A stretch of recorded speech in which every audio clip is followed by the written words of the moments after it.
从多伦多的联合车站走出来，这条道就叫大学大道。沿着大学大道一直走，走到皇后西街，就可以看到掩藏在绿树丛中的奥斯古德厅了。早期的多伦多，当时称约克镇，街上常有牛羊随意走动，于是建筑师特意为奥斯古德厅加上了这道著名的铁山门。结果此门成为地标，也象征着法律与秩序的界限，因为里面是法律学会。奥斯古德厅建于1829年至1832年之间，以当时加拿大首席大法官威廉·奥斯古德的名字命名，用作安大略省法律学会的总部及律师培训场所。在1837年的上加拿大叛乱中，奥斯古德厅一度被政府军队用作防御工事。细心的游客可以在部分区域找到当年的痕迹。奥斯古德厅的花园里绿树参天，整个建筑风格是维多利亚古典复兴风格，是安大略省最具历史价值与建筑美感的地标之一。它不仅是法律界的象征，也是19世纪英式建筑艺术在北美大陆的经典代表。奥斯古德厅不仅是法院，更是加拿大法律教育的发源地。许多加拿大著名法官与政治人物，包括前总理约翰·麦克唐纳爵士，都曾在此学习和工作。在这些墙上都悬挂着这些著名的政治家、著名的律师的画像，以示纪念。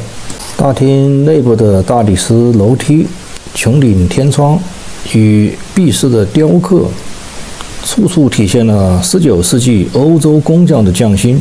尤其是主楼的中央大厅，抬头即可见精致的灰泥装饰与彩色玻璃天窗。走在奥斯古德厅里面，处处感觉到典雅与庄重，这让我体会到加拿大的法律法庭是受人尊敬的，是庄严和庄重的。大家可以试想一下，如果一个国家里面对法庭法官都不尊重尊敬，那么像妇女和儿童这些弱势群体的公平正义如何能得到保证？如果一个国家依旧提倡什么劫富济贫，当富人的权利得不到保证的时候，那些穷人的权利如何能得到保证？当一个国家的宪法只有当权者和皇帝说了算，那么百姓的公平正义、民主与自由何在？这里也记载了奥斯古德厅的2次大的扩建，分别在1844年和1855年。看来罗马也不是一日建成的，一个国家的法律体系当然也不是一日之间就建成的。有网友和我交流，台湾在2000年司法也不是完全独立的，也受到当权者的很多掣肘。这扇门的背后就是它的著名的图书馆，其藏书超过10万册，是加拿大最古老的法律图书馆之一。高挑的穹顶与深木的书架，宛如电影中的场景。